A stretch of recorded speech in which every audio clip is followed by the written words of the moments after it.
Tem, quem mais? O Pedro está aqui, Matheus também, a gente trabalha aqui juntos, né? Maria Lúcia também, obrigado aí. Nossa secretaria está aqui também, dando apoio. Temos também o professor Paulo, que já se apresentou aqui, né? Aqui no chat. Ele é o nosso presidente da CPA, só que ele está com um probleminha aí problema técnico, né? Tá sem luz lá na casa dele, não vai conseguir.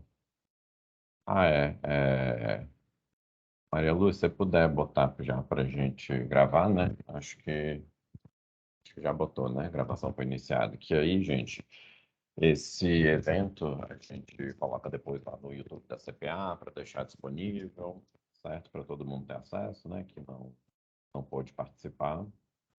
A gente tem também aqui, estou vendo o Valtemir, né? Valtemir, que você está substituindo o professor Euler, tá? Da Sim, DTG do isso mesmo. DEG. Legal, bacana, obrigado. Nada. Então, é isso, gente. Nossa ideia aqui é abrir um diálogo, né, com a gestão aí do Instituto, mostrar alguns resultados, mostrar o que a gente está fazendo, né, ter essa interlocução dessa parte administrativa que a gente está, né, com a parte acadêmica. Para isso, a gente tem esse evento que chama Avalia UNB, então a gente participa aí num ciclo, a professora Giovanni entrou também, é o DTG lá do DEG. Boa tarde, professor. Então, a gente vai trazer alguns resultados, né? Tentar aí estabelecer um diálogo com vocês, mostrar o que a gente tem feito, falar um pouquinho sobre indicadores de qualidade da educação superior, que é algo que nessa última gestão da reitora tem sido muito demandado, né? Vocês fizeram um plano de melhorias, acho que diversos docentes devem ter participado disso, né? Então, a gente vai mostrar um pouquinho sobre o que que é isso, o que que a gente está, né, esperando, como é que avalia, e mostrar alguns resultados dos estudos que a gente faz. Aí tem indicador de fluxo, que é a parte de evasão e retenção, tem a pesquisa de egressos, que é com base na RAIS, né? Então a gente vê lá como é que os egressos de vocês estão no mercado de trabalho. Tem um relatório também bem bacana que a gente fez sobre as visitas em loco. Aí, né, a gente vai trazer alguns resultados também, alguns comentários. E, por fim, a gente vai falar um pouquinho de inserção na pós, que é algo também bastante importante para os instrumentos, e de produção, que também a gente é avaliado sobre isso, né? Aí, se tivesse dado tudo certo hoje, né, o professor ia passar agora a fala para o professor Paulo, para ele começar, mas aí eu vou seguir aqui. E já peço desculpas se eu não, se eu ficar meio na dúvida, assim, porque estou assumindo isso de sopetão, assim. Deixa eu ver aqui a apresentação. Compartilhar com vocês, tá?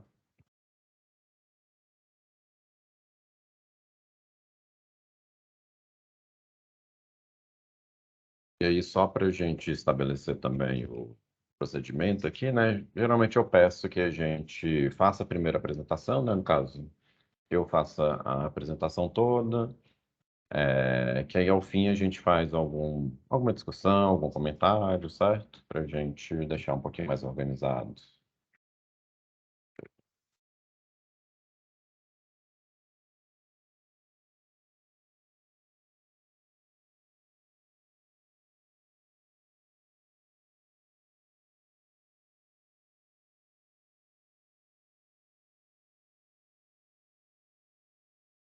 Estão vendo minha tela?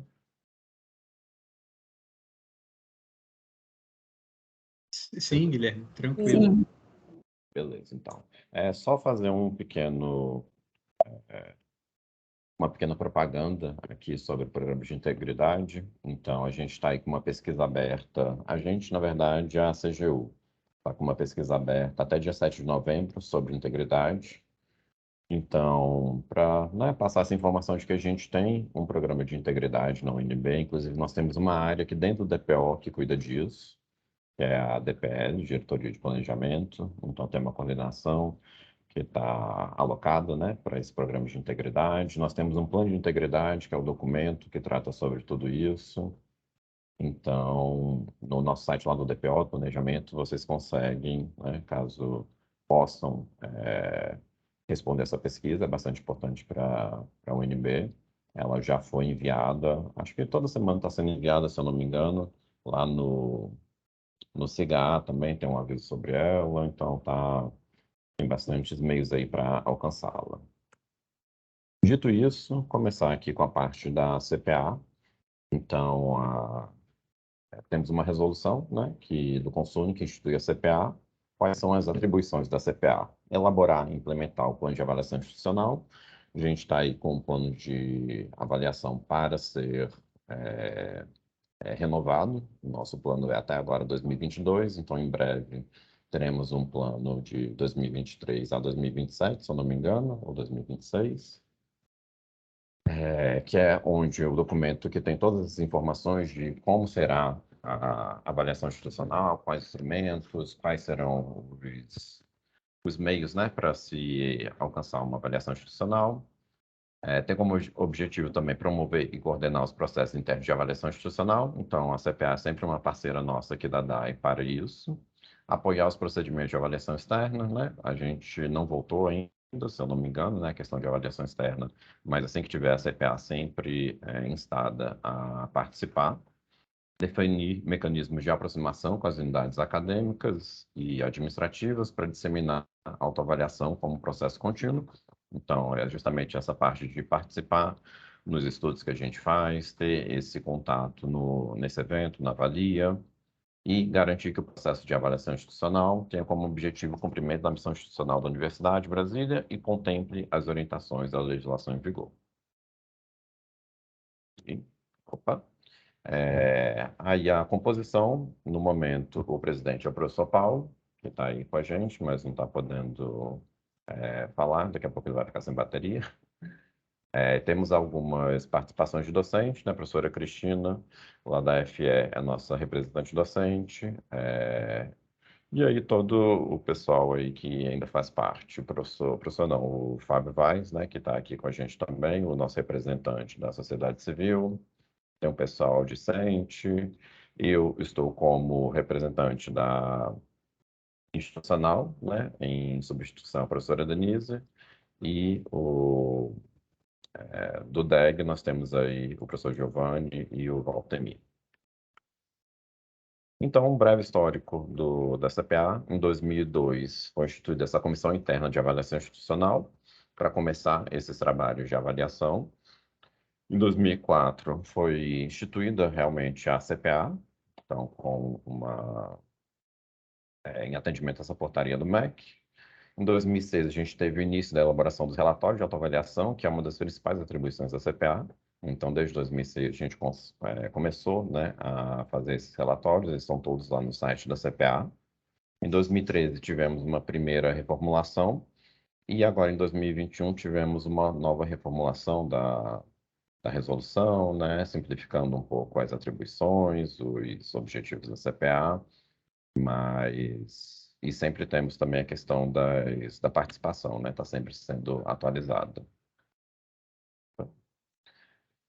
E, como eu disse, né, esse relatório de autoavaliação é um dos principais produtos da CPA e o que ele tem como objetivo? Ampliar a participação da comunidade acadêmica, né, aprimorar os processos e instrumentos avaliativos, estimular ações de disseminação da cultura avaliativa da UNB, que é algo que a gente sempre está lutando, né, para alcançar mais gente, para que as pessoas saibam melhor do que a CPA faz, como que a CPA atua, os produtos da CPA, justamente para tentar impulsionar esse uso da avaliação e dos resultados para um processo de tomada de decisões. Então, tem diversos relatórios que a gente faz, né, aí, digo, da DAI com a CPA, que podem ser utilizados. E a gente vê que, infelizmente, não tem muito conhecimento, o pessoal não sabe muito, né? Então, até esse momento aqui do Avalia é justamente para isso. Aqui, nossos relatórios, né, que a gente disponibiliza lá no site da CPA. Então, e algumas ações de sensibilização que a gente faz, né? Tipo o fórum de avaliação, o próprio site também, essas visitas do Avalia e alguns dos produtos aí que a gente faz com toda a frequência anual. Isso tudo lá está no site da CPA ou no site de avaliação, que depois, ao fim, eu vou deixar disponível para ficar mais claro. E uma das ações da CPA é justamente a consulta da comunidade acadêmica. Não sei se todos já ouviram falar, já responderam. Infelizmente, né, a gente não tem um alcance muito bom com essa consulta. É algo que a gente está sempre trabalhando para melhorar. Trazendo aqui especificamente o Instituto de Ciências Sociais, a gente vê que do total da população, né, do ICS, só 14 discentes alunos responderam, dos 641 à época, né? Apenas 2 docentes responderam e nenhum técnico respondeu. Então, a gente tem aí um percentual muito baixo de participação, por exemplo, no ICS. Mas, infelizmente, isso não é diferente do que acontece em outras unidades. Então, a gente gostaria da participação, porque é justamente uma pesquisa de percepção, então é algo que a gente utiliza aí na hora da autoavaliação. Aí só trazendo assim, né, alguns dos resultados positivos. Então, o pessoal falou bem dos poucos que responderam, né? Falaram bem do funcionamento do Teams, falaram bem do aprender, mas aí teve uma avaliação mais negativa sobre as condições dos auditórios e o funcionamento do CGA.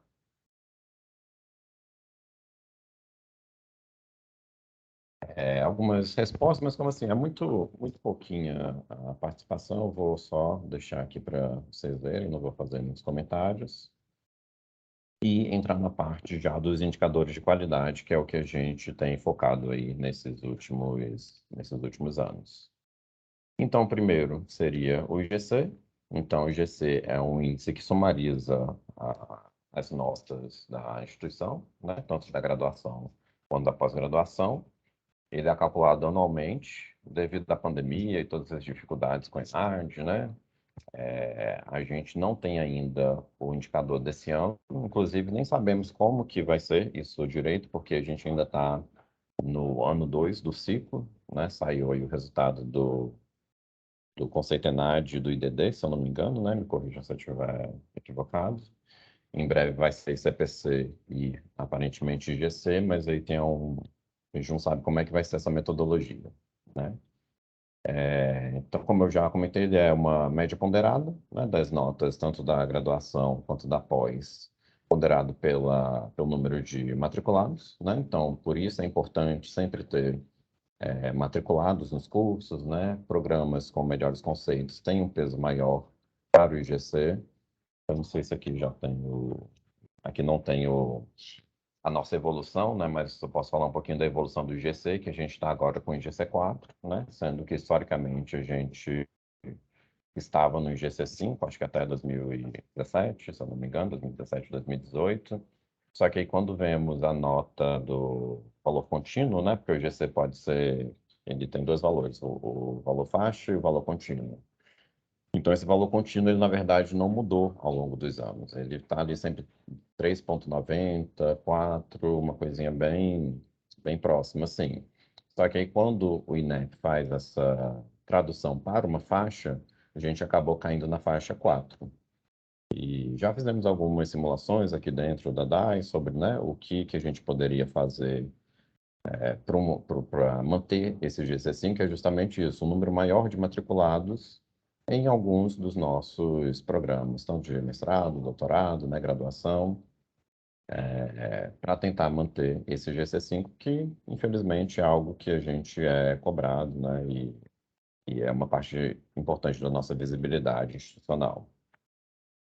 A outra medida é o CPC, o Conceito Preliminar de Curso. Então, ele mistura bastante diversas dimensões diferentes, né?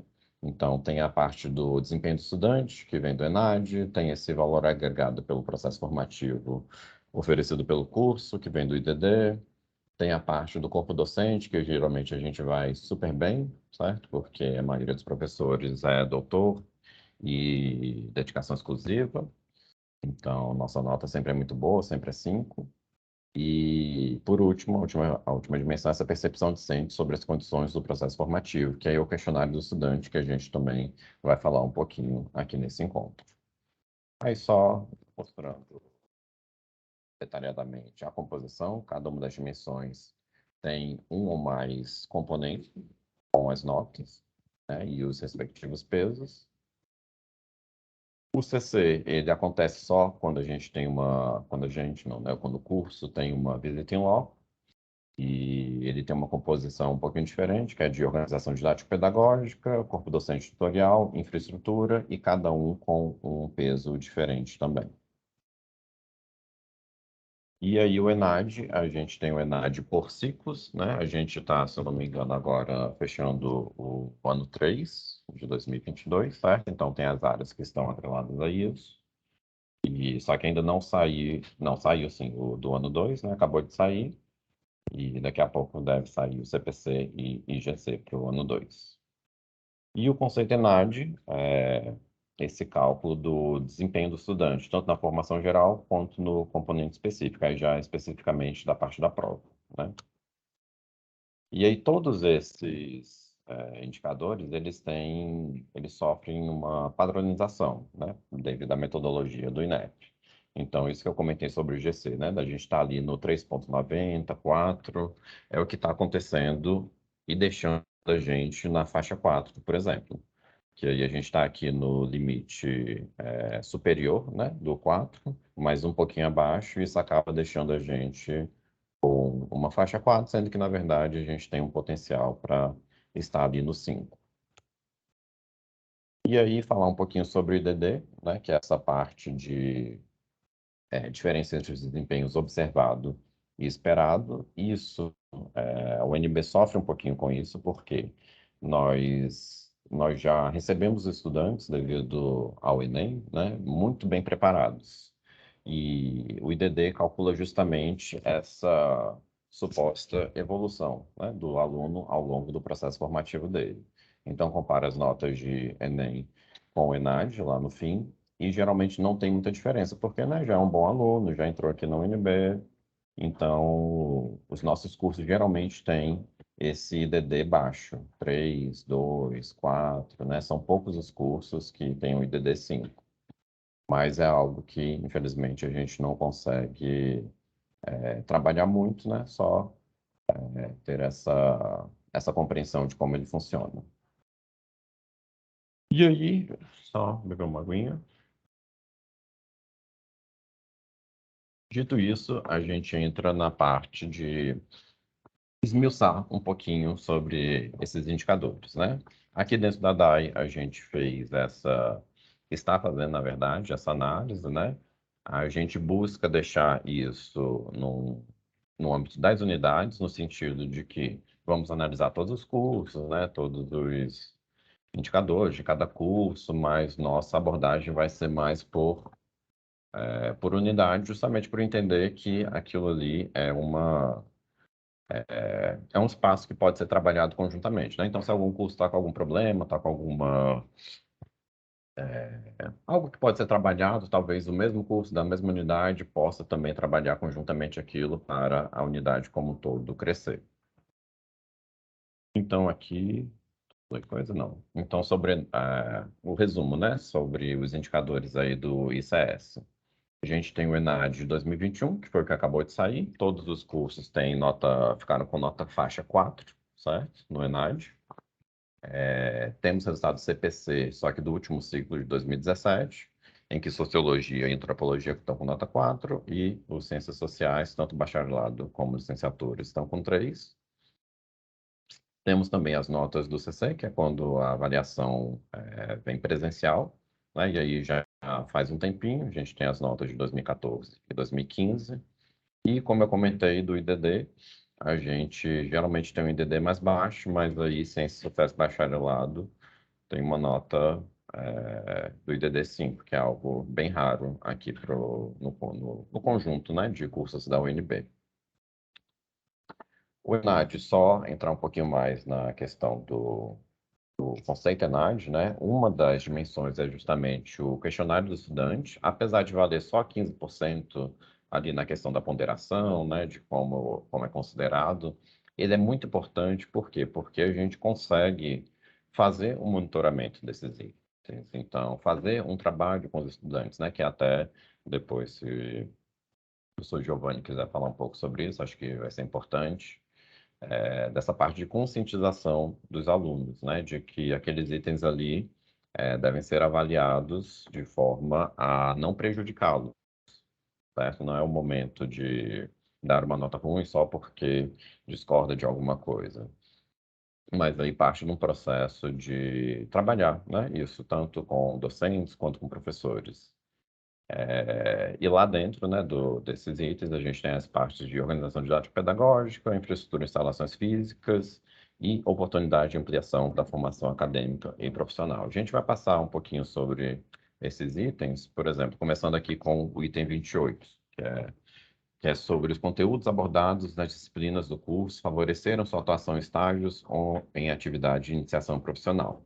Então, pegando aí os resultados do último ENAD nos cursos aqui do Instituto, a gente vê que a maioria está demais para o azul, certo?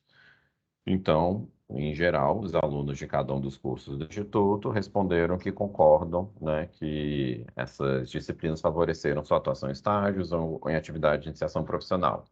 Aí talvez ali em antropologia tem um pouquinho mais de discordo, poderia ser visto melhor, né, o que aconteceu ali especificamente para ter um percentual maior, se tem algo que pode ser trabalhado, que possa também refletir nos outros cursos, certo? Porque uma atuação da unidade. O item 29, que são sobre as metodologias de ensino utilizadas no curso, desafiaram você a aprofundar conhecimentos e desenvolver competências reflexivas e críticas. Então, aqui, sem dúvidas, né, todos os alunos, fora ali o de literatura, de licenciatura, de ciências sociais, mas muito pouquinho, todos eles concordam que sim, que as metodologias desafiaram. Então, é algo que, assim, né, já está muito bom, não precisamos nos preocupar com isso.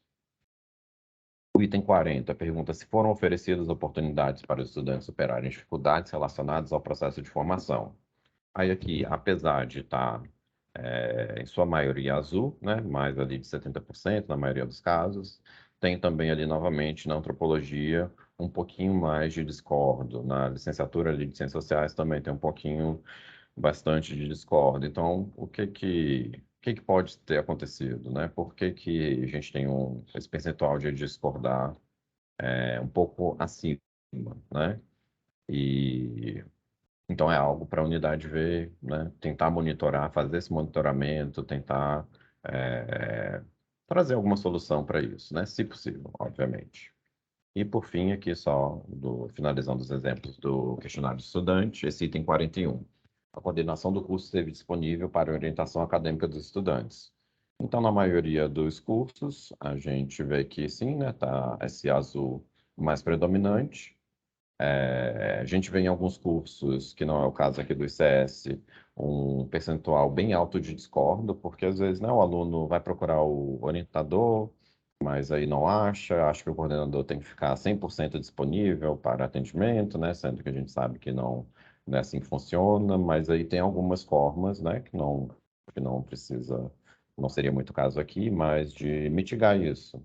Então, deixar avisar, né, com antecedência aos alunos, quais que são os horários, deixar isso fixado em algum lugar, algo do tipo para minimizar essa possível insatisfação.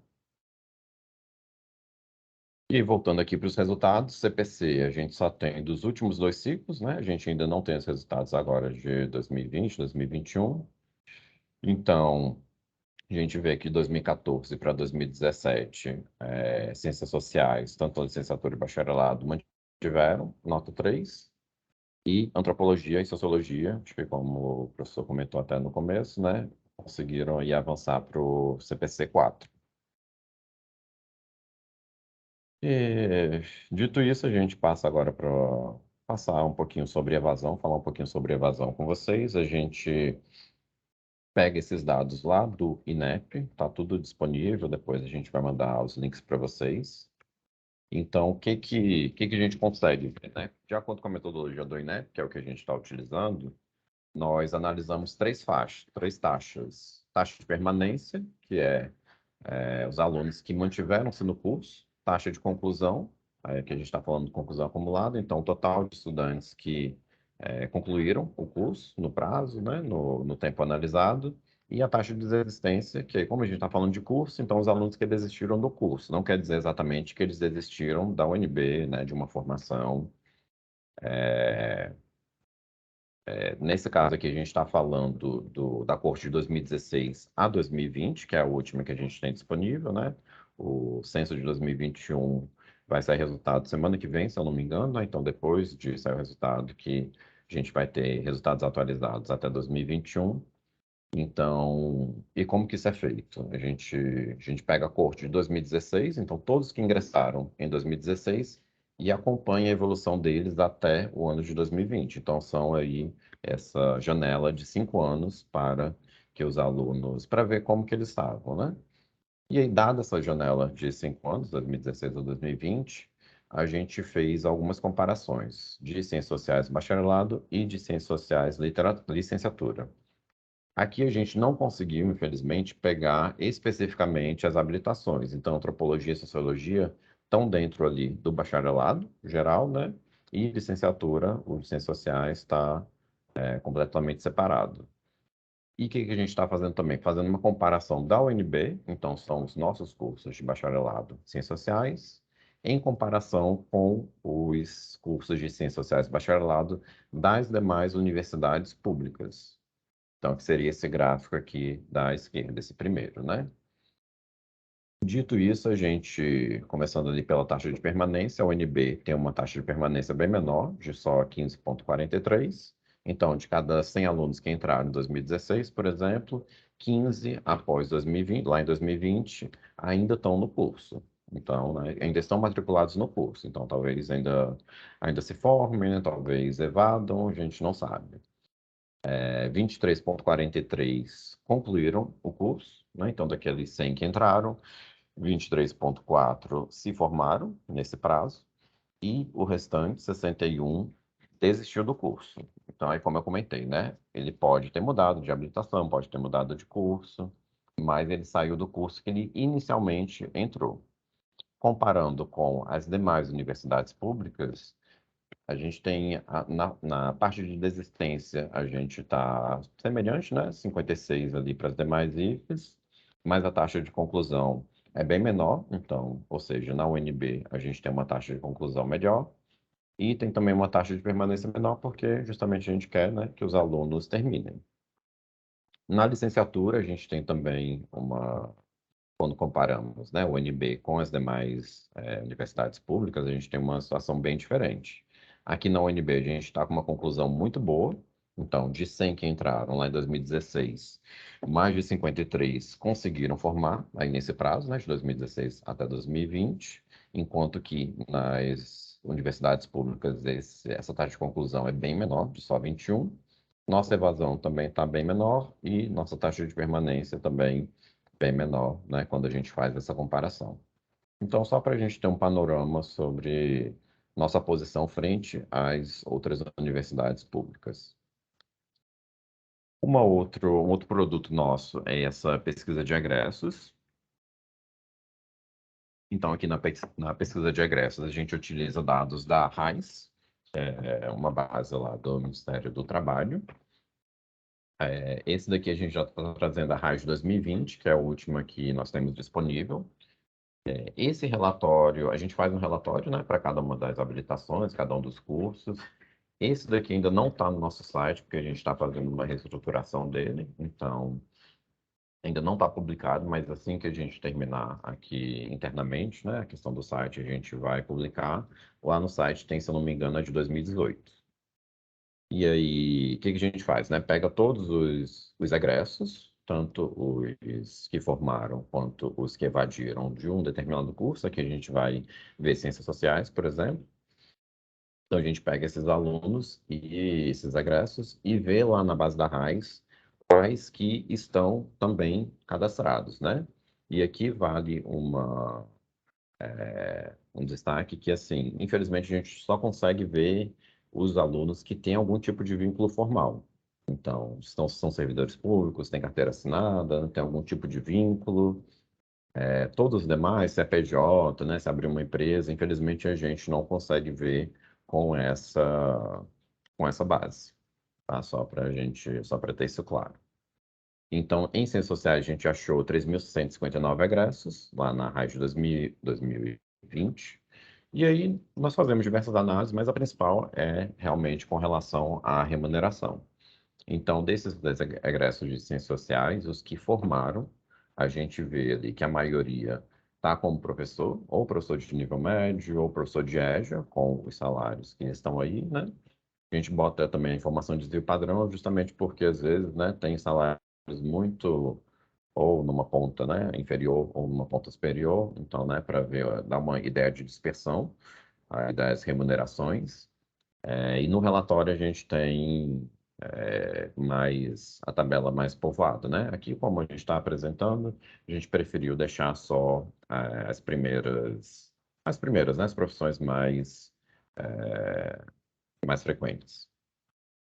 Então, de ciências sociais, aqui foi por profissão, aqui por classificação nacional de atividades econômicas. Então, a grande maioria desses egressos formados de ciências sociais estão na área de administração pública, defesa e seguridade social. Então, certamente, muitos servidores públicos, certo? Em segundo lugar, o pessoal está na área de educação especificamente, com os salários, né, que estão aí. A parte do tipo de vínculo. Então, a maioria realmente está no serviço público, certo? Serviço público efetivo, 288 desses formados, seguido por CLT e servidor público não efetivo, que aí é cargo comissionado, certo? E aqui, por fim, a gente vê a questão da evolução desses formados. Então, quem formou ali em 2020, né, que está aqui bem na pontinha direita. Então, a média de remuneração desse pessoal é ali por volta, um pouco menos de 5 mil, mas tem uma variabilidade aqui, que é essa sombra em azul. Ao longo do tempo, o que é esperado, né, esses egressos têm uma remuneração maior. Então, quem formou há muitos anos a gente vê que tem uma remuneração maior média, né? Mas tem também uma variabilidade boa aqui nos rendimentos mensais deles. Antropologia, do curso de antropologia, a gente achou 1.240 egressos na RAID de 2020. Vendo a profissão desses formados, a maioria está ali como assistente administrativo, administrador, temos diversos que são professores, então, pessoal que se formou em antropologia aqui na UNB e virou, né, professor aqui da UNB, então a gente achou 20 nessa condição, 20 pessoas nessa condição. Com relação à classificação nacional de atividades econômicas, a maioria está na parte de administração pública, defesa e seguridade social, seguido por educação, com os salários médios aí e o desvio padrão. E aí a gente vê novamente essa evolução ao longo do tempo, né? Então, quem entrou, acabou de formar aqui em 2020, já está empregado, está ali recebendo talvez 2.000, 2.000 e pouquinho, com uma variabilidade boa, né? Que bastante variabilidade, e ao longo do tempo espera-se que o salário melhore e tenha um rendimento bem melhor. Sociologia, a gente encontrou 1.327 egressos formados. Desse pessoal, a maioria está aqui como professor de EJA, professor de nível médio, alguns assistentes administrativos, com os salários aí. Com relação à área de atuação, a maioria está como administração pública, defesa e seguridade social, com 152 formados, seguido por educação. E vendo novamente essa evolução aí dos egressos de sociologia, o salário inicial de quem formou aqui em 2020 está um pouquinho abaixo de 5 mil, talvez uns 4 mil e pouquinho, né? 3 mil. E ao longo do tempo, com o passar do tempo, espera-se, né, que esse salário chegue ali nos 20 mil médio, né, com uma variabilidade alta.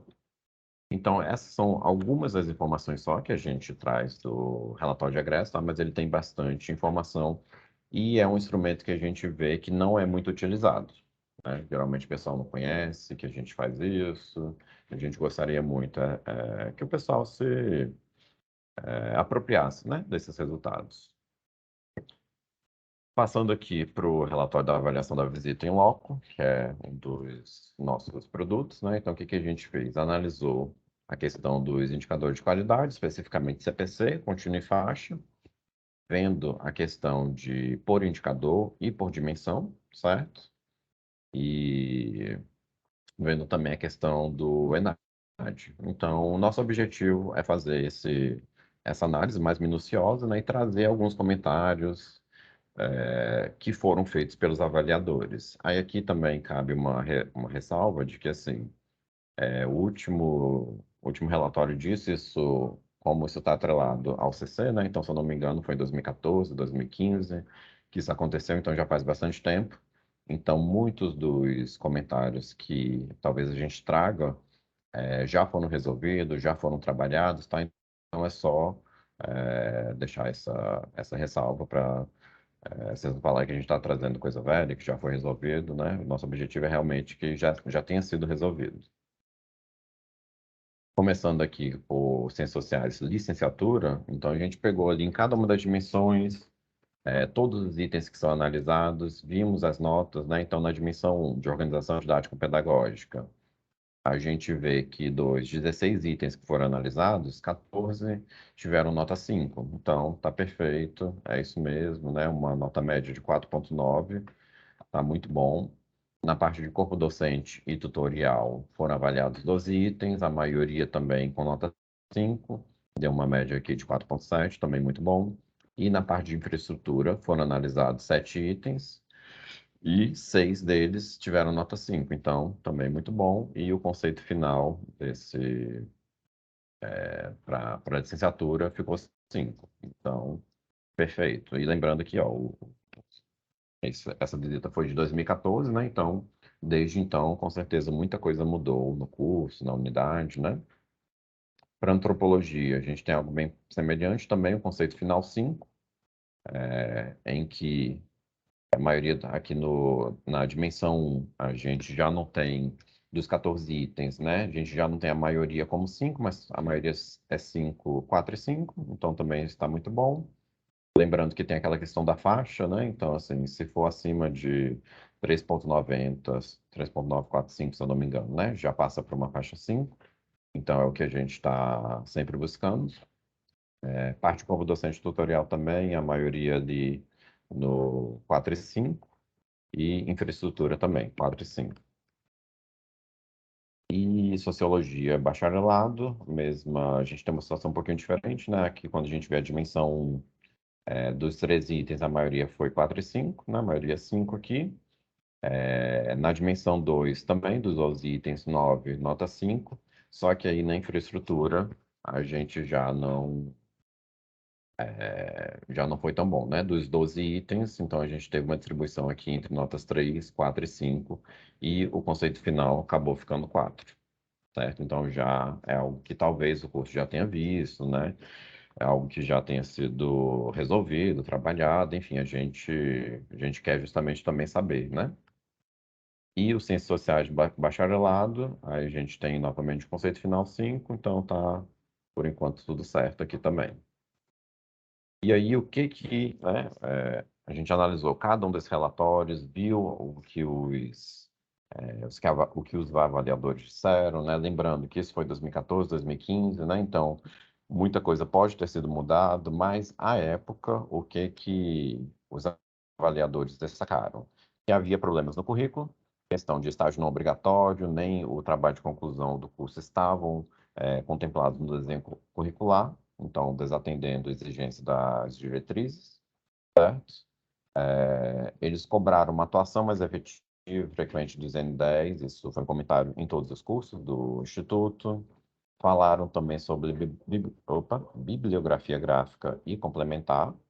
Isso, infelizmente, é algo que é comentado em quase todas as unidades que a gente vai, né? É um problema comum, mas ultimamente a gestão está tentando, né, trabalhar isso, lançando editais para ajudar os cursos nessa parte de bibliografia. Os avaliadores falaram também sobre a revisão do PPC, para realmente para ver essa questão do TCC estar na matriz curricular, questão da bibliografia, né? E falaram também, né, um comentário bem específico de que temas brasileiros do curso podem estar discutidos por estrangeiros. Então, eles sugerem uma bibliografia mais nacional. Um outro comentário que recebe bastante, né, que todos os cursos, todas as unidades geralmente têm essa questão de experiência profissional do coordenador e do corpo docente na educação básica. Então, é algo que o instrumento pede, né, que os docentes, especialmente o coordenador, tenham essa experiência em educação básica, mas que, às vezes, a unidade não consegue atender. E, já chegando aqui no fim, a gente traz a questão da inserção na pós-graduação. Isso é algo também que a gente está tentando estimular, né? Então, dos docentes que a gente conseguiu informação, que foram 47, que esse daqui é uma extração bem específica do Lattes, então é um pouco complicado de fazer, né? Não, a gente às vezes não consegue achar todos os docentes que estão realmente alocados na unidade que a gente visita. Então, desse total de docentes, a maioria só está alocado em um PPG, 81%, mas isso também já está muito bom. E e três docentes estão em 2 PPGs. E esse, na verdade, é um resultado muito bom, porque em algumas unidades que a gente vai, a gente vê que metade não está em nenhum PPG. Né? Aí, questões da unidade, né, de credenciamento dos coordenadores, não, desculpa, dos docentes, né, na pós-graduação, mas a gente lembra que isso é um critério avaliativo, né? Então a gente está sempre estimulando a ter mais docentes na pós-graduação. E, por fim, a questão de publicação, de produção docente. Aí aqui, esse é um indicador especificamente, né, do instrumento de avaliação. Então, o que que eles pedem? Eles pedem para uma nota 5, eles pedem que pelo menos 50% dos docentes possuam, no mínimo, 9 produções nos últimos 3 anos. Então, é um pouco puxado, né? Mas aqui no ICS, por exemplo, a gente não vai ter esse problema, porque, de acordo com nossa extração, maioria, né, 88% dos docentes estão dentro dessa categoria de 9 ou mais produções. E aí, nessas produções, né, a gente atende ao instrumento e verifica quase tudo, né? Anais, capítulo de livro, produções técnicas, resumo expandido, produção de periódico, livro, artística, cultural e resumos. Então, é bastante coisa que pode ser considerada. E aqui para o ICS... Eita, eu caí? Não caiu, não. Não, você Opa. está aqui com a gente ainda. Ah, para mim apareceu aqui que estava conectando. Então, opa, acabei finalizando sem querer, mas era sobre a pós-graduação, era isso, né? Questão de publicação, na verdade, né? Então no ICS está bem tranquilo. E só deixar aqui de novo os nossos contatos. A gente tem nosso site de avaliação, que é onde tem a maioria dos produtos, o nosso e-mail, daia@unb.br, o site da CPA, cpa.unb.br, e o e-mail da CPA. Então, acho que por agora é isso. Abrir aí para perguntas, comentários, para a gente interagir um pouquinho. Obrigado, gente.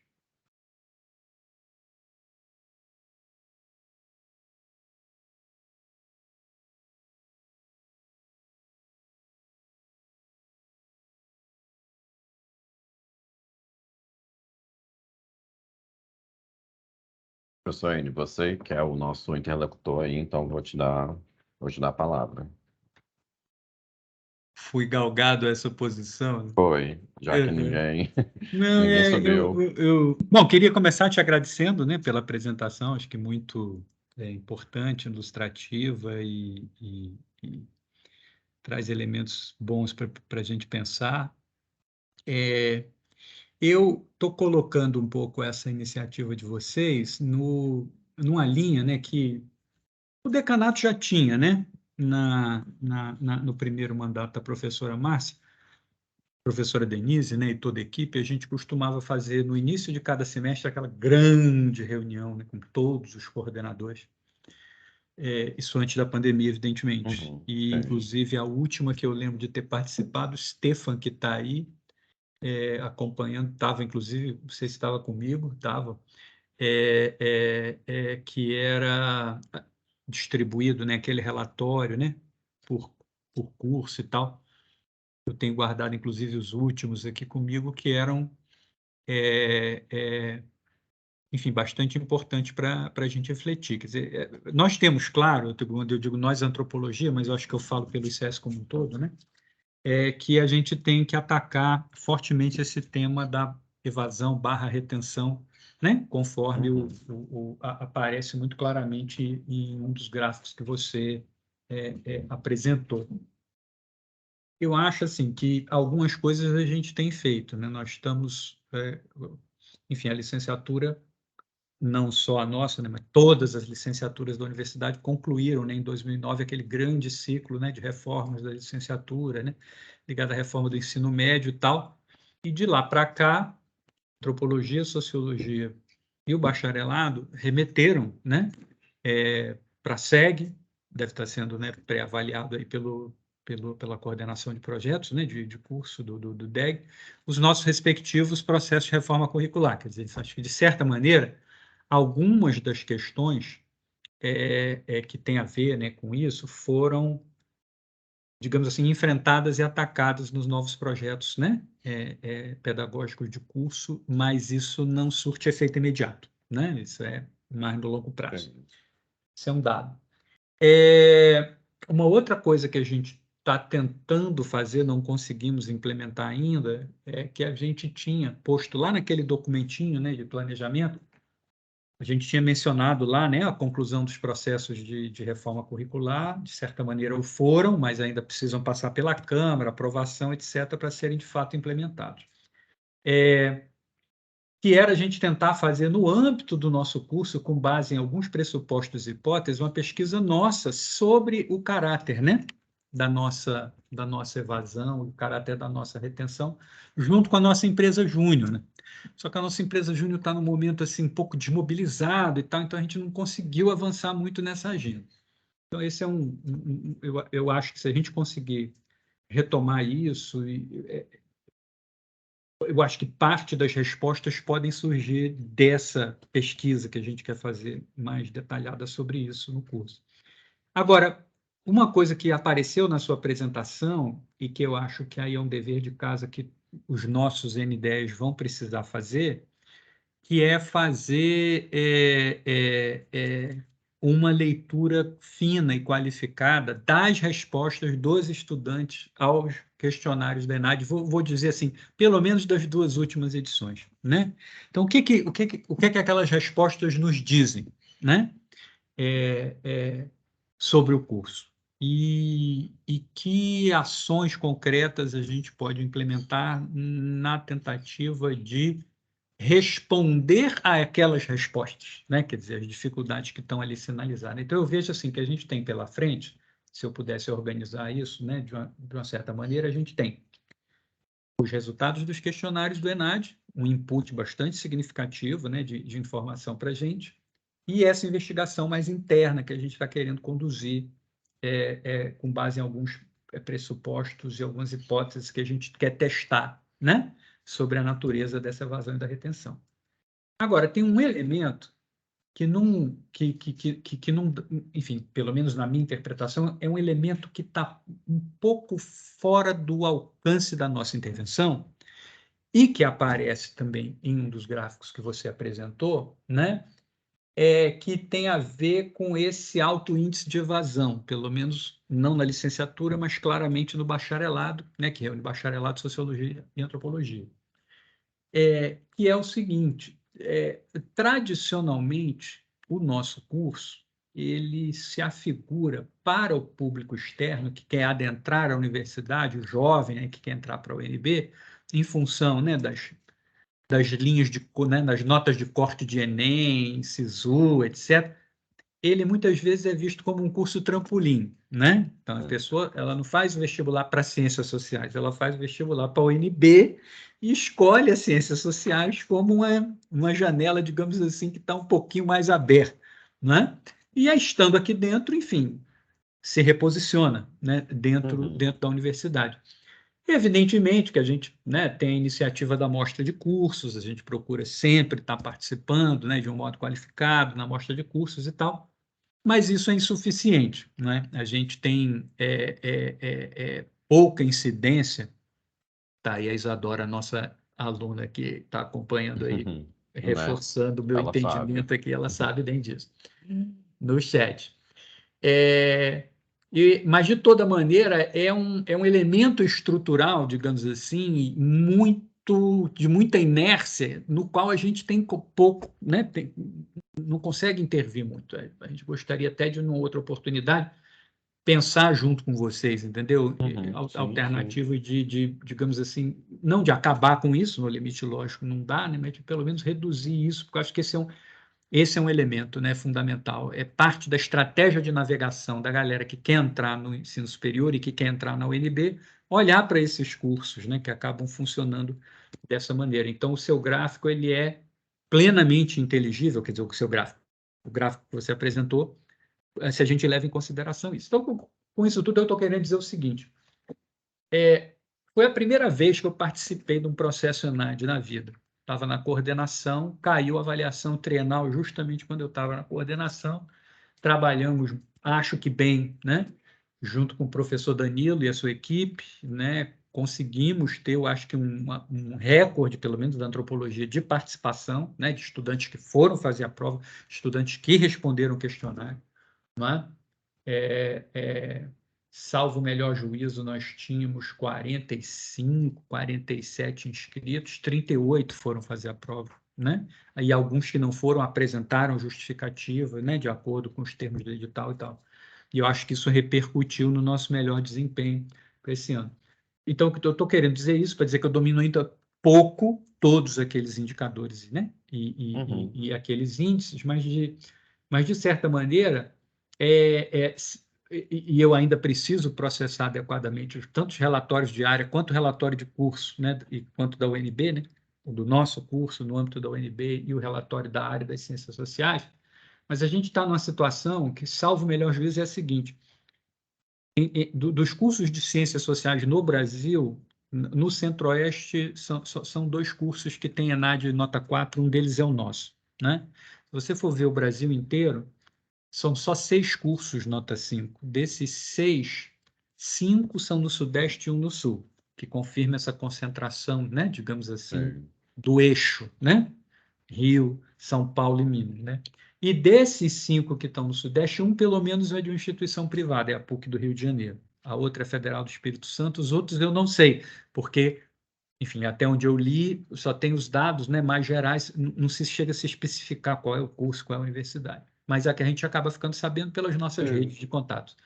Então, assim, a gente está tentando fazer paulatinamente um pouco essa leitura de contexto, né? Onde estamos, né? Nesse, abre aspas, ranking, né? Fecha aspas, reconhecendo os nossos problemas, as nossas dificuldades, né? Quais são aqueles que são mais estruturais e, portanto, mais inerciais, e aqueles em relação aos quais a gente pode ter uma atuação mais rápida, né?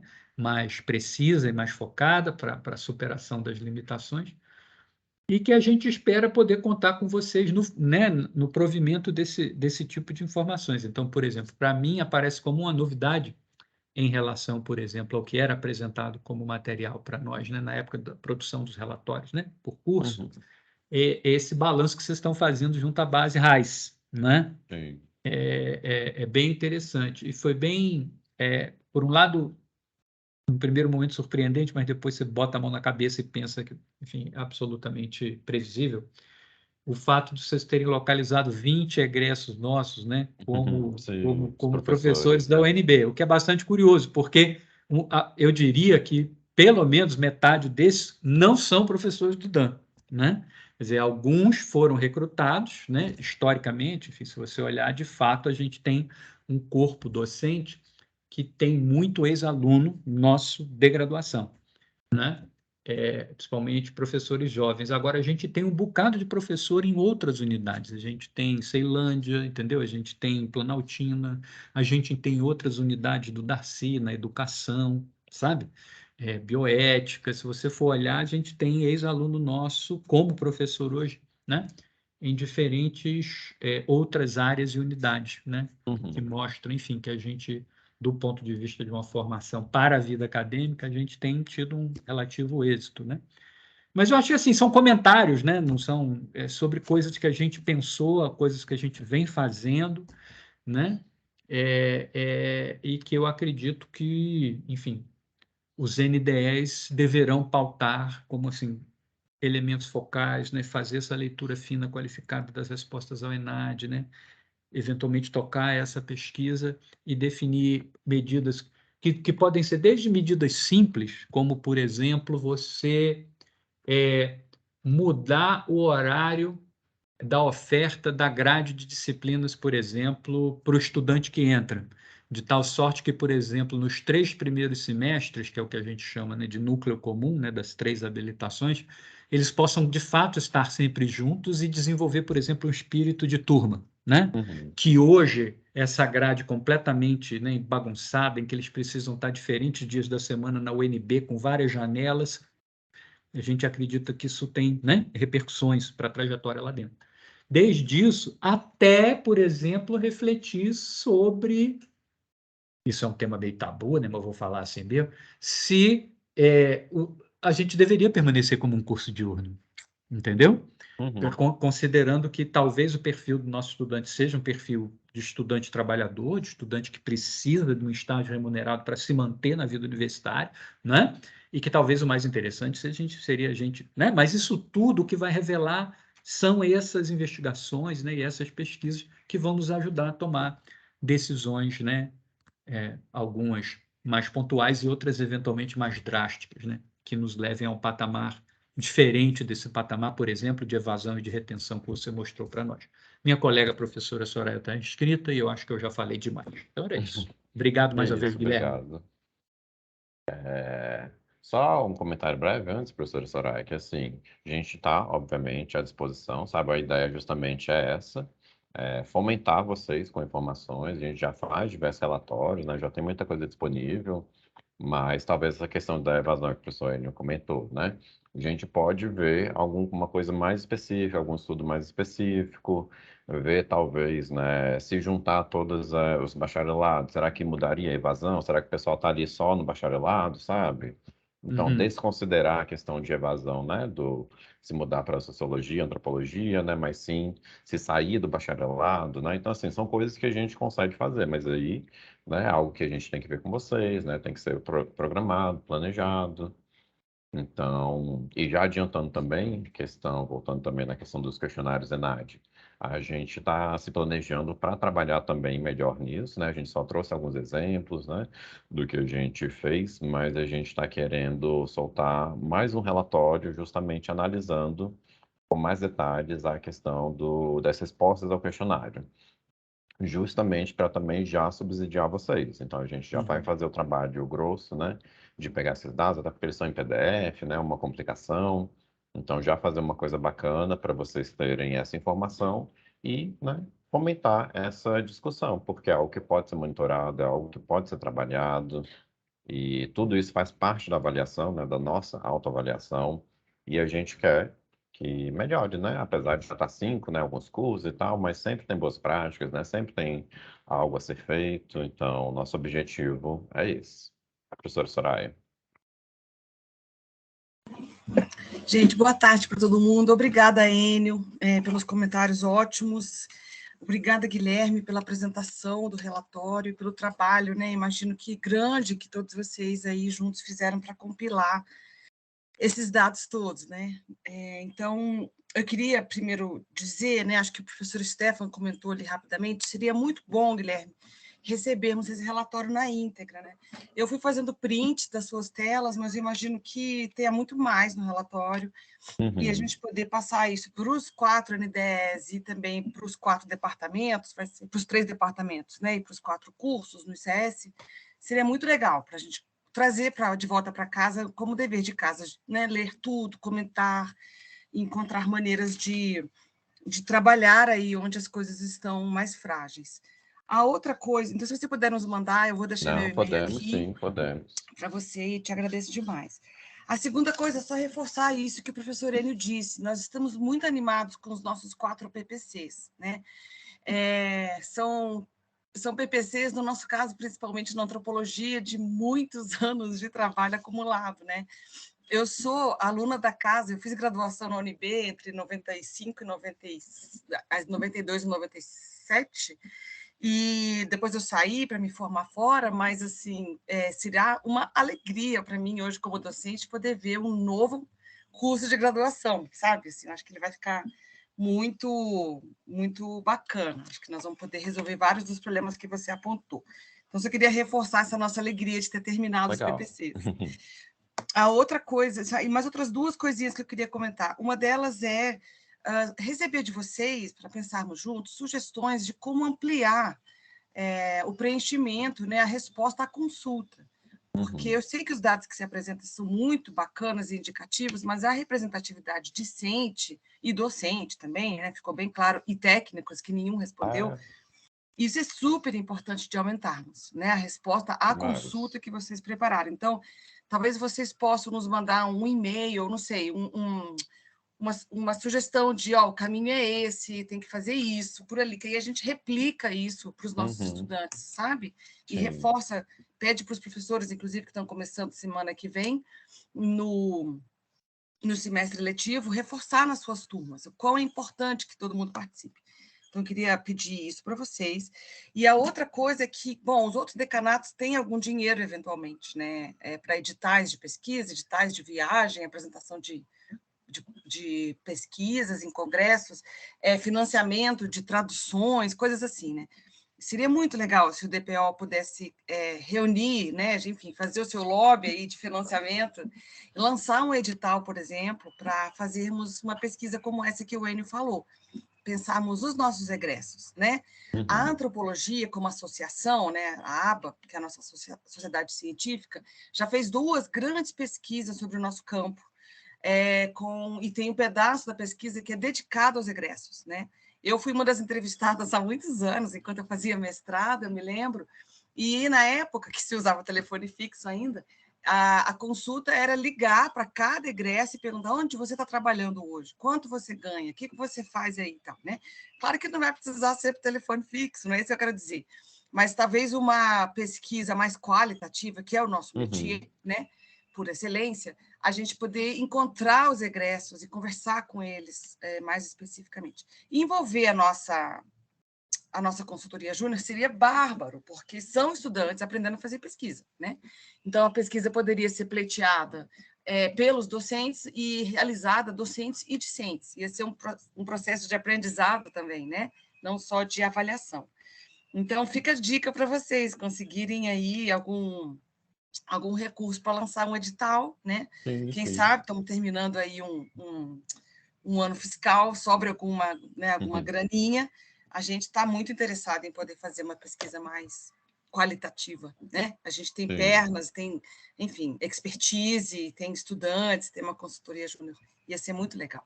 Então é isso, eu só queria deixar esses pequenos comentários e agradecer aí pelo trabalho de vocês. Legal, perfeito. Essa ideia da pesquisa Quali, realmente a gente tem muito interesse também. E seria, né, tendo o apoio de vocês, então seria maravilhoso. Vou voltar esse assunto com a decana, porque é algo que a gente gostaria. Professor Giovanni? Opa, boa tarde a todos e a todas. Eu inicio parabenizando o Guilherme, Delano, Paulo e toda a equipe do DPO pelo excelente trabalho que vem fazendo aí, né, nesse trabalho de mostrar esses indicadores às unidades. E também queria parabenizar, assim, especialmente os professores do Instituto de Ciências Sociais. Eu estava vendo aqui, a licenciatura era 4, ficou com 4, né, manteve 4, o bacharelado era 2, passou para 4, antropologia era 3, passou para 4, sociologia era 4, manteve 4. Então, são indicadores muito bons, né? Então, todos vocês estão de parabéns. Quando eu estava pensando em me inscrever, a professora Soraya falou em dinheiro, eu quase que recuo, sabe? Eu quase que não apareço. Mas essa nota do ENAD, ela é importante, né? Porque mostra a qualidade do curso, mas também ela tem algumas implicações que, às vezes, os professores não acompanham. É que a qualidade, a nota do INEP, né, do ENAD, e, em consequência, a qualidade do curso, está diretamente relacionada à matriz orçamentária do curso, né? A distribuição do dinheiro leva em conta esses indicadores. Então, assim, entre outros aspectos, tem esse, né, financeiro, que é muito importante.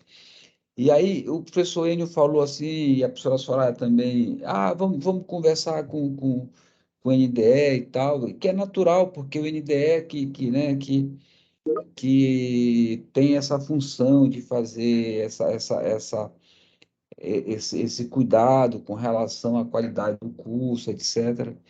Mas, com respeito ao ENAD, eu penso que uma comissão, né, pequena de professores para tratar especificamente do ENAD, ele surte mais efeito, né? E aí, qual seria o papel dessa comissão? Por exemplo, começar a trabalhar desde hoje o próximo ENAD de 2024, né? Os alunos que vão fazer o ENAD de 2024 são alunos que estão entrando agora, em 2022, 2021, né? Ou entraram recentemente. E esse trabalho precisa ser feito desde já, seguir as dicas que o professor Enio deu, né? De já ir fomentando, conversando com os alunos. Essa questão do questionário, ela, muitas vezes o aluno responde não é porque não tem aquela, por exemplo, bolsa, é que a percepção dele muitas vezes não permite que ele veja as oportunidades de bolsa. Então, é preciso estar em contato permanente com esses estudantes, mostrando o que a UNB tem para oferecer, né? Mas, enfim, não me alongando muito, todos estão de parabéns. E com relação à evasão, além da mostra de curso, que é importante para indicar, né? Para mostrar para o aluno, de fato, se aquele curso que ele procura de fato o que ele pensa o que é. A UNB também tem um projeto chamado UNB nas escolas, né? E o papel é o mesmo, visitar as escolas de ensino médio, mostrando, né? Ou seja, é uma mostra de cursos ao contrário, né? Se vai à escola para conversar com os alunos, para falar sobre os nossos cursos. E sobre essa, essa característica do curso, né, dos cursos de ciências sociais, que é uma janela mais aberta, o aluno entra já pensando no outro curso que ele quer fazer. O DEC tem sido sensível a essa questão e, por isso, que há o limite de horas de créditos que o aluno pode fazer como módulo livre, né? Essa é uma questão muito importante, porque se você não estabelece um limite máximo, o aluno entra no curso X e começa a fazer as disciplinas do curso Y, já pensando no momento de mudar para o Y, né? Então, a lógica de estabelecer esse limite é para evitar que o aluno seja estimulado a fazer um outro curso, entrar por uma janela e querer fazer um outro curso, né? Então, é isso que eu tinha para falar. E, mais uma vez, assim, viu, Guilherme? Você leve, assim, meus parabéns efusivos à equipe. Isso é um trabalho, o trabalho que vocês estão fazendo é nobre, é um trabalho nobre, né? E que os cursos aproveitem essa oportunidade. E só justificando a minha sugestão de criar uma comissão ENAD, é que a experiência diz o seguinte: quando você vê algo que está dando certo em alguma universidade, né, em algum departamento, quando você coloca a lupa, pô, tal coisa funciona bem em tal unidade. Aí você coloca a lupa para ver por que está funcionando bem, você percebe uma característica. Em geral, é a iniciativa de 1, 2, 3 pessoas que fazem a coisa acontecer, né? E contagia, mais algumas e a coisa acontece. Não esperem que, né, e isso aí também é consequência de observação, que todos vão se envolver, todos vão ficar interessados e tal. A universidade permite que a gente faça escolhas, as atividades que a gente mais gosta de fazer, né? Então, a universidade permite que você faça tudo, inclusive, aliás, faça muita coisa, inclusive nada, né? Então, identificar as pessoas que queiram, né?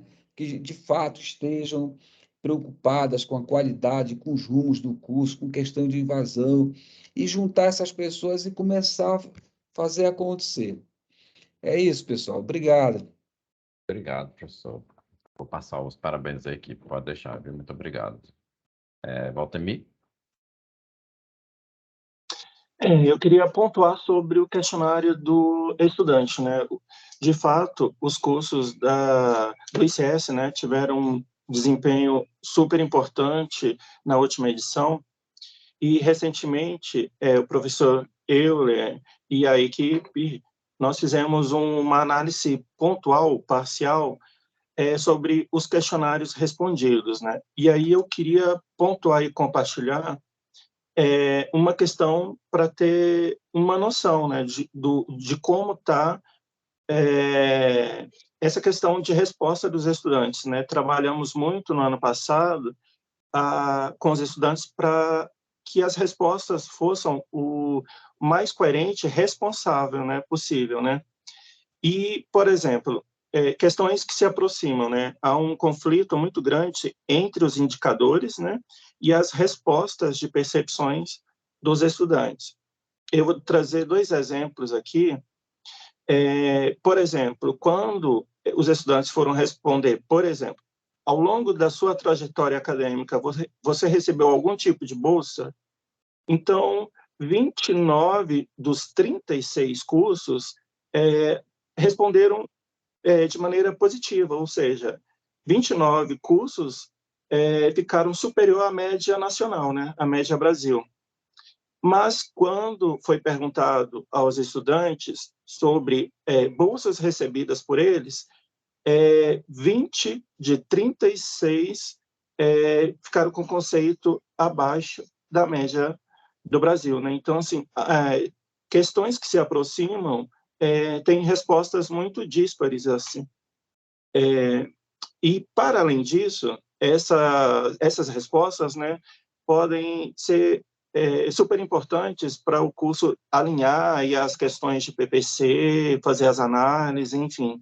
Então, esse trabalho que o Guilherme pontou que está por fazer vai ser, assim, super importante para conduzir melhor essa questão, aproveitar melhor esses resultados apresentados pelas respostas dos questionários dos estudantes, né? Isso, obrigado, Valtemir.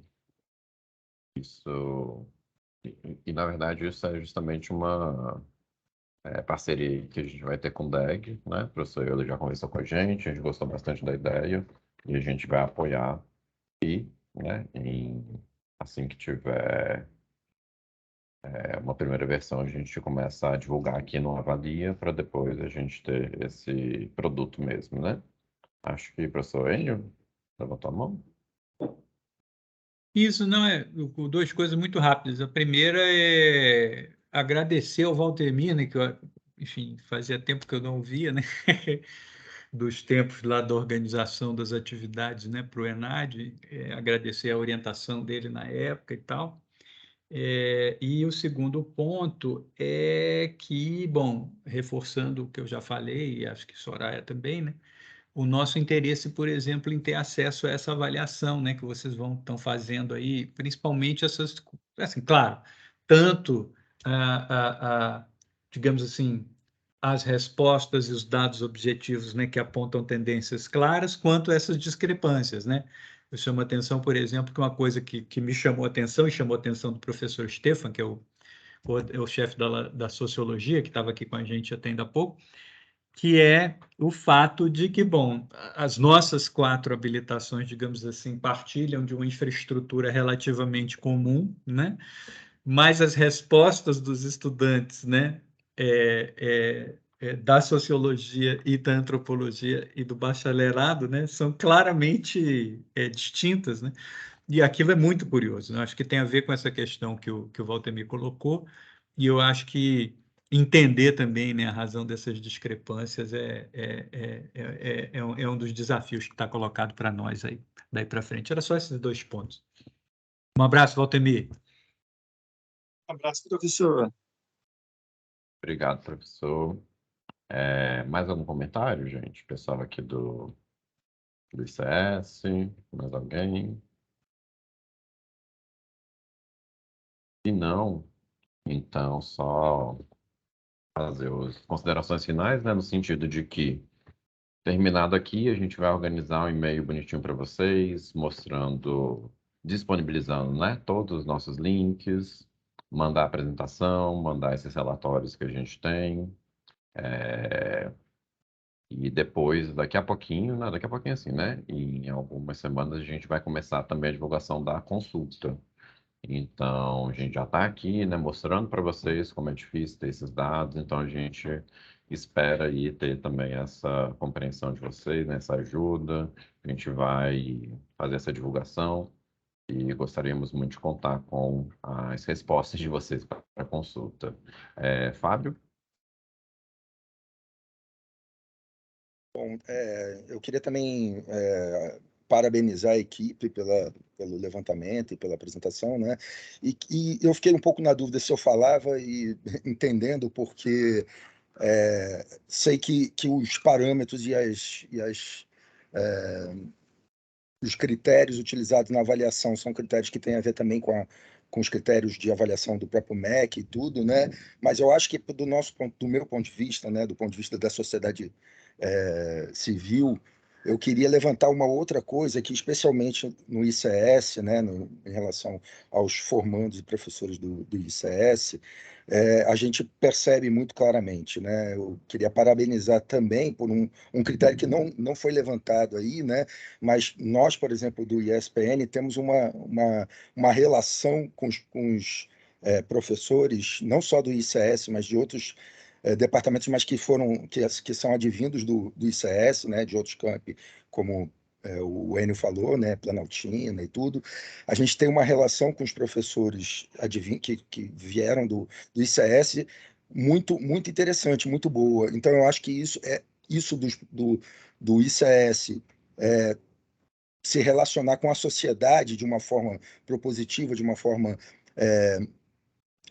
de apoio à sociedade, né, de apoio às demandas, de apoio às necessidades da sociedade, eu acho que é muito interessante claro que existem outros institutos e departamentos da UNB que também têm essa mesma coisa, mas no ICS eu acho que especialmente, isso a gente consegue perceber especialmente, então eu quis ressaltar isso aqui, porque, do ponto de vista da sociedade civil, eu acho que isso é muito relevante. Obrigado, Fábio. Então, com isso, gente, acho que podemos finalizar, chamar aí o nosso representante, professor Enio, para também finalizar na parte do ICS. Por nós, a gente fica por aqui, depois a gente... Então, da posição a qual eu fui galgado, né? Exatamente. Durante essa reunião. Queria, então, renovar o meu agradecimento e renovar, né, as congratulações pelo trabalho feito por toda a equipe aí do DPO, que está no programa, né, Avalia o NB, Guilherme aí enfim, apresentação que nos fez. Eu acho que todos esses elementos e materiais, né, uma vez vocês também, né, dando continuidade a isso, né, trazendo esses elementos para um conhecimento mais amplo, né, de modo mais organizado, sistematizado e também com novos, né, conteúdos substantivos incorporados, não tenho dúvida de que isso vai nos ajudar bastante nesses processos internos aí que a gente já deflagrou, né, visando superar alguns dos gargalos que o curso enfrenta, apesar da boa avaliação, né, que a gente vem obtendo aí nos últimos anos. Era isso. Então é isso, gente. Muito obrigado, viu? Depois vou mandar tudo, inclusive a apresentação, e foi Perfeito. ótimo estar com vocês.